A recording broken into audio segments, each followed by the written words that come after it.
Boxingego here. If you like this video, make sure you hit the like button and also subscribe to the channel and hit the bell icon on the top of your screen to get notified when the latest new content drops. 1. Frank Warren goes off on Eddie Hearn for failed negotiations between Anthony Joshua and prominent heavyweights. Stay tuned. What up, Fight World? It's your boy Ego, and I'm back with some more boxing. Make sure you smash the like button. Also, subscribe to the channel for the latest and greatest in boxing. If you want to become part of the gang, notification gang, please hit the bell icon. Shout out to the super chats, channel donations, the Venmo donations, and the Patreon family. We working. Shout out to Talk Sport. You will see on screen the article. Link is in the description. Make sure you guys give their site a follow and stay tuned. And Frank Warren did an exclusive interview with them, and you see the title. It says the gloves are off. Frank Warren blasts Eddie Hearn on Talk Sport after Anthony Joshua versus Gerald Miller is confirmed, and teases Tyson Fury announcement.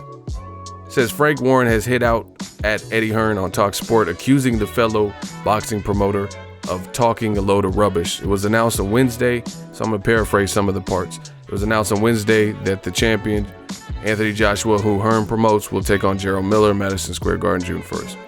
Deontay Wilder, Tyson Fury, and Dillian Whyte had all been in Joshua's sights for a mega fight at Wembley in April, but Hearn, and then they linked to an article they did, insisted that he had little choice but to set up a stateside showdown with the unheralded American, having been snubbed by the trio. Warren, though, insists his rival has only made himself to blame for failing to secure AJ a bigger fight against Wilder, Whyte, or Fury, who he promotes. And it says, speaking on the sports breakfast on Thursday, he said, "We told them," this is a direct quote, as you guys see, "we told them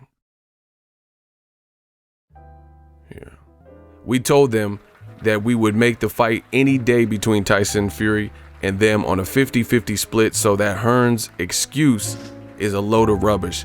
Obviously, they didn't want to pay Dillian Whyte the money. That is why the fight didn't take place at Wembley, so they had no alternative to go but to go to the States. They didn't have an event that would sell out Wembley.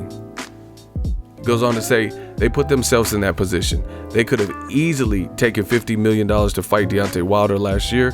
They were offered $50 million guaranteed and $30 million for the rematch. I think Dillian Whyte has actually seen the paperwork as well. Quote, "I remember I was on the program with Tony Bellew and he said it was a load of rubbish, but as has been proven, it was a real offer and that was made, and now it's been acknowledged. Even Barry Hearn said it was made. You can't go on forever just putting on fights where you are putting a guy on a card and thinking it will fill up." Joshua was arguably, this is the article, and just keep in mind, people, this is a UK website, you know, so I think the writer is from the UK as well, but this is a UK-based website, and look at what they're saying.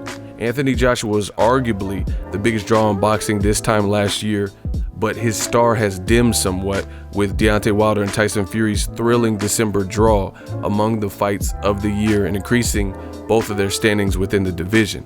So that's not Frank Warren talking. This is the writer of the article, and I was at this fight. Epic stuff.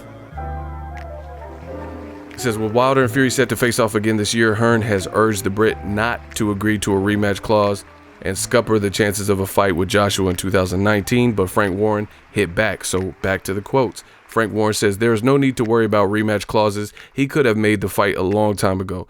It is just the usual nonsense that he comes out with. The fight was there to be made with Tyson Fury. Tyson Fury wanted it. I have always said it was a 50-50 deal.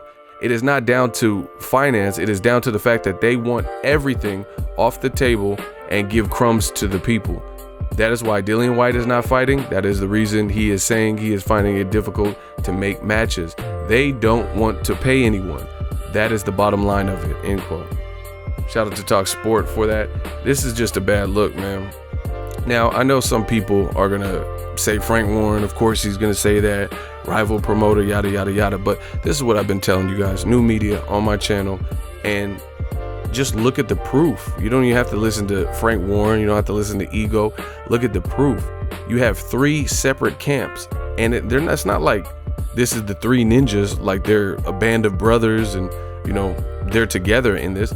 Dillian White was at one point, and to this day, still trying to fight Deontay Wilder. He's trash talk Tyson Fury. Wilder and Tyson Fury just fought, and they're arguing about who won the fight. So it's not like these guys are all connected and in concert together, and they're all saying the same thing. Wilder complained about the flat fees and getting lowballed, and he said he won 50-50. Frank Warren, he's speaking on behalf of his fighter Tyson Fury, saying, hey, we could have made the fight. Fury wanted to fight AJ, and you keep trying to dangle this carrot over our head. We told you 50-50, and then you got to fight, and they don't want to give people that. They're giving people crumbs. And then you have Dillian White, who's with Rematch Room, and he's saying the same thing, to the point where he went shopping for deals and looking to see what his options were, because he wants the big fights. And he did everything that Eddie Hearns has told him to do, like he was a guard dog or something, and he didn't really get anything in return for it. He thought he was going to get a title fight with either Deontay Wilder or Anthony Joshua. Meanwhile, he fought all these like former champions and potentially tough fights on paper and got nothing for it. All he got was some experience, but he didn't get the title fight like he thought. He didn't get Deontay Wilder. Tyson's fighting him. He didn't get Anthony Joshua. Gerald Miller has stepped up and is fighting him. And really, Gerald Miller, like this article says, is unheralded. At least Dillian White has history. They could have kept the April date, with Dillian White, just because it's two guys that are British, two UK guys. And what Frank Warren is saying is absolutely true. You got to look at it. Why did they remove the April 13th date? The pressure is on them. They don't want to fail at home. They know, like Frank Warren is saying in this article, he's saying that they don't want to pay people, and it was only a matter of time. You can't just, think you have so much star power. Look, right here. You can't go on forever just putting on fights where you are putting a guy on a card and thinking it's going to fill up. And that's the thing.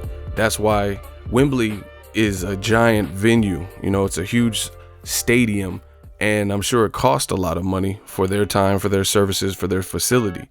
And he knows, Eddie Hearns been in the business long enough. He's promoted fights there, like Anthony Joshua Klitschko and Carl Froch versus George Groves, which also they both had a great, awesome turnout. He knows the Gerald Miller fight wouldn't bring that to the Wembley, to the point where you would have gaping holes, or you would have to get rid of tickets for even lower than the price, because some people in the UK, people fail to mention this, but the vantage points and the viewing angle isn't good in every spot. You have to actually watch it on the screen, or the people are going to look like ants, and that's what happens in the big stadium. So you're really going for the atmosphere, just to say I was there, and the crowd and the energy, because you can feel energy. Energy is transferable. So, this is just a bad look. Tyson Fury's promoter, he's saying, yo, we would have fought you, but you don't want to pay nobody. So, this is why you have no fight. This is why you're stuck with Gerald Miller. And, Eddie Hearns and AJ are finally finding out that they don't run the board. There's other players, there's other characters, like Street Fighter. Just because you're Ken and Ryu doesn't mean there's not other good characters like Guile and Chun-Li and Zangief and Blanca. You know what I'm saying? You fuck around and get electrocuted by Blanca. There's other good characters with special moves and characters that people like too, and they don't control that, and they're seeing that. He's trying to constantly, Wilder needs to agree before the first Tyson Fury fight.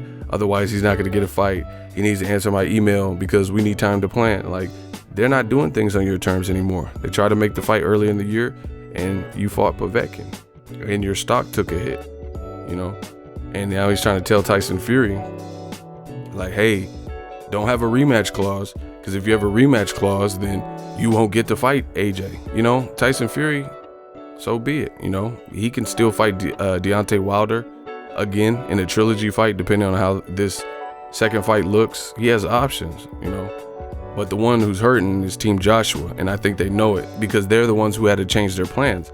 Notice nobody else had to change plan. Wilder continually didn't answer the email, him and his team. That's, according to Eddie Hearns.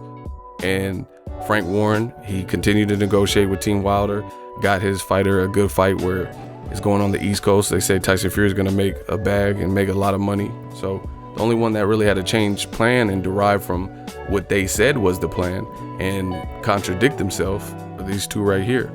Let me know what you guys think. Frank Warren says the fight could have been made 50-50 between AJ and Tyson Fury, but once again, Tyson Fury, he's not going to just settle, and AJ and his team don't want to pay people. And look at it, the best fights for AJ recently and the most dangerous, subsequently, are all problematic to make. And then the fights we want to see the least from AJ, I'm talking about from Klitschko after Klitschko. Those are seemingly easy to make, the fights that the fans want to see the least. Anthony Joshua, post-fight, said, "Oh, what do the fans want?" He got in the ring versus after Dillian White knocked out Derek Chisora, and he said, "Do the fans want me to fight Dillian? Do you want me to fight Dillian?" Before that, he had a post-fight. He said, "What do the fans want? I'm gonna do a poll. I'll put a poll on Twitter. I'll put a poll on Twitter." That's what he said, and he did a poll. Guess whose name wasn't on it? Gerald Big Baby Miller. The poll had Deontay Wilder, Tyson Fury, and Dillian White. And Tyson Fury and Deontay Wilder's name won by a landslide. Only 5% of the people, I still have the screenshot, 5% of the people wanted Dillian White, and they didn't even have Gerald Miller. Guess what? He's not fighting any of the 3 people on the poll. Instead, he's fighting against Gerald Miller, who he didn't even include on the poll. So obviously this is their own issue, and they're having a problem actually making these fights. And Frank Warren's telling you why, and I agree with him. It's because they don't want to pay nobody. Let me know what you guys think. Drop your thoughts in the comment section. Make sure you smash the like button. As always, hate, comment, and subscribe. Till next video is Ego signing off. So if you enjoyed this video and want more content like this on the channel, you can show your appreciation by going to the PayPal donate button or the YouTube support button, and you can donate any amount that you feel is equivalent to the value of this video. Much more to come. Thank you guys for your support. Boxingego, the future of boxing.